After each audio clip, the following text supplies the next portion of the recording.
Hablaremos en esta oportunidad sobre la clasificación de los seres vivos.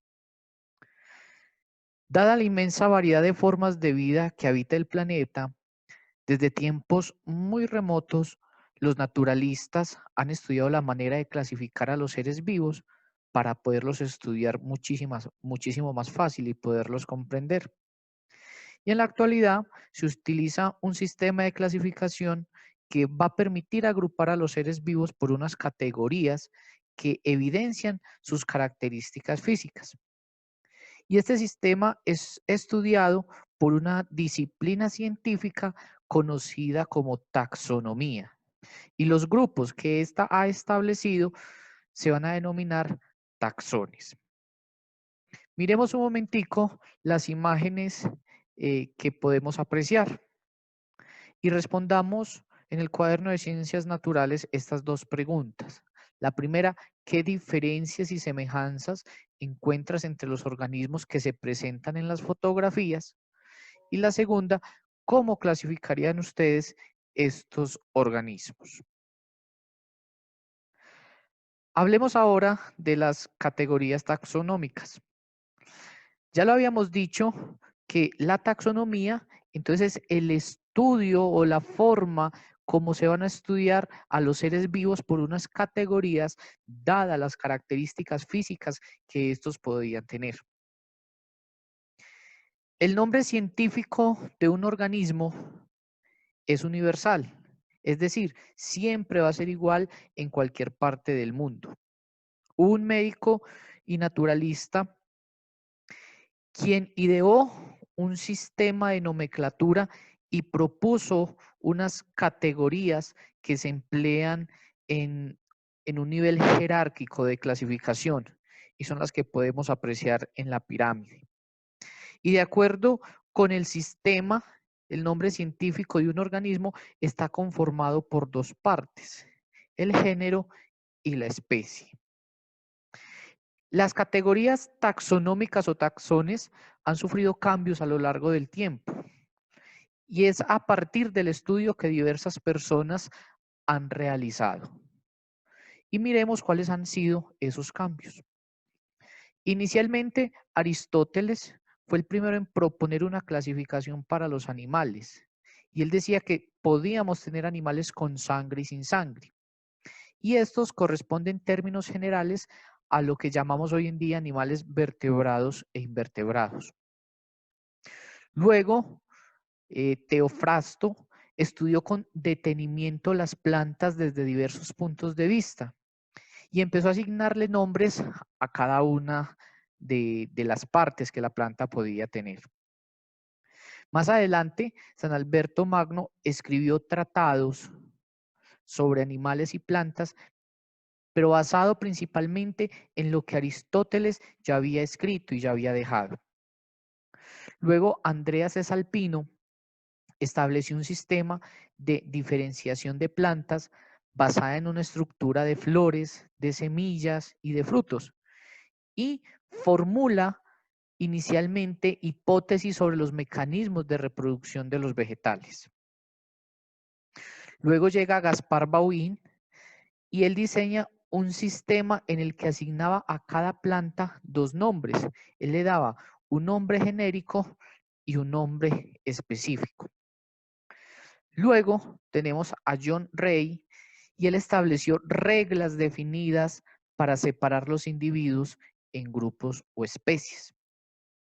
Más adelante, otros estudiosos de la ciencia desarrollaron sistemas de clasificación basados en las ideas de estas personas que hemos podido apreciar.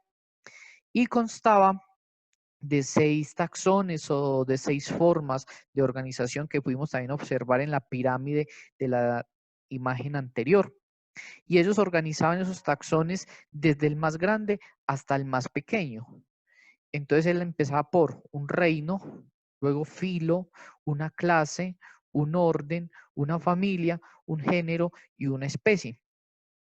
Pero esto se hacía quizás muy complicado para estudiar más fácil las plantas, hasta que finalmente se propuso una categoría más amplia que fue el reino. Y entonces nos dicen que yo puedo clasificar a los seres de la naturaleza en unos reinos que yo sé que muchos de ustedes recuerdan y han estudiado en primaria. Resulta que en 1990 un científico plantea el sistema de los tres dominios. Él no los va a llamar reinos, sino tres dominios.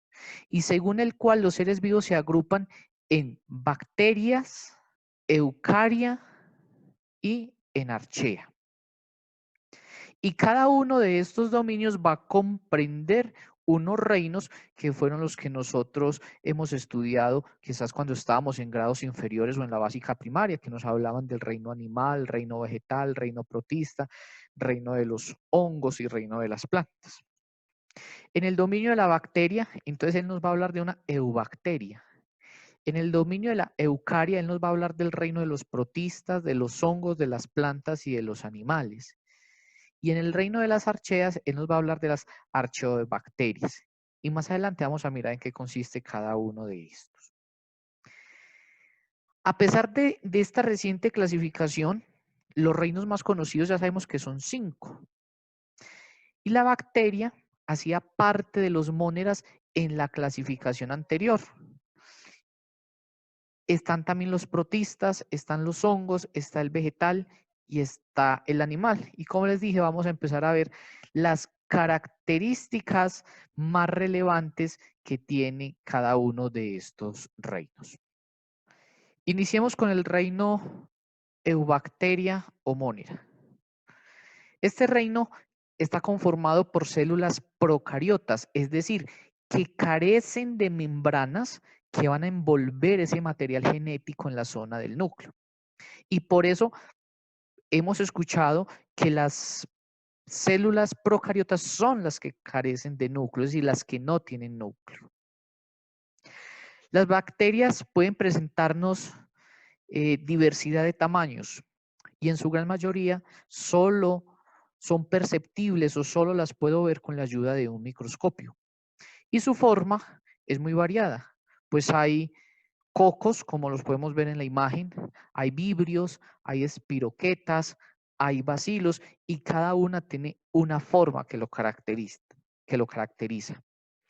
Estos organismos unicelulares habitan en gran variedad de lugares y muchos se utilizan en numerosos procesos industriales, pero también otros son responsables de un gran número de enfermedades que puede tener las plantas o que pueden tener los animales. Tenemos el reino de los protistas. Este reino está conformado por células eucariotas, es decir, que sí tienen una membrana que van a envolver su material genético en la zona nuclear. Entonces yo aquí puedo decir que los protistas, como son células eucariotas, sí tienen un núcleo como tal constituido. Los protistas se desarrollan en ambientes terrestres húmedos o en el interior de otros organismos. Pueden ser unicelulares o pluricelulares. Pueden ser autótrofos o pueden ser heterótrofos. Pueden ser también aerobios o pueden ser anaerobios y se pueden reproducir sexual o asexualmente. Aunque no existe una sola clasificación, se distinguen 3 grupos principales en el reino de los protistas. Los protozoarios, que incluyen organismos como la ameba, las algas y los mohos muciliginosos, que son organismos similares a las amebas. Pasemos ahora al reino de los hongos. Los hongos son organismos eucariotas que carecen de movimiento, son unicelulares o pluricelulares y heterótrofos. Poseen una pared celular conformada por quitina, un polisacárido que les da resistencia, se pueden reproducir sexual y asexualmente, y junto con las bacterias son los grandes descomponedores de la materia orgánica en los ecosistemas. Los hongos son muy importantes para la industria porque muchas de las especies de hongos que pueden existir se emplean para producir quesos, para producir vino, cerveza, diversos platos, como por ejemplo con los champiñones se pueden hacer varias recetas. También se emplean en la producción de algunos antibióticos como la penicilina. Se pueden emplear también para controlar algunas plagas que puedan existir. En el reino de los hongos voy a encontrar 5 divisiones. El primero, estamos observando el nombrecito en la pantalla. Y si ustedes me permiten un segundito, se los voy a resaltar. Ahí lo pueden leer bien. Ahí encontramos los hongos que parasitan algas y plantas de importancia económica. Tengo otro tipo de hongos, los zigomicota. Esos van a estar en las plantas y en los animales. Y este yo creo que muchos de ustedes lo han visto cuando de pronto un pan se descompone en la casa, que empieza como a ponerse como verdoso, como negro. Ese es el hongo, zigomicota. Otro hongo, el ascomicota. Algunos pueden causar algunas enfermedades, como una plaga que le da a los manzanos y se llama sarna. Estos hongos también en algunas ocasiones pueden ser comestibles. Otro tipo de hongos, los basidiomicota. Estos basidiomicota son hongos venenosos y pueden ser parásitos y lo podemos apreciar mucho en las plantas cuando decimos que le dio roya y en nuestro contexto en el café, cuando decimos que al café le dio roya, eso es un hongo y es un hongo de tipo basidiomicota.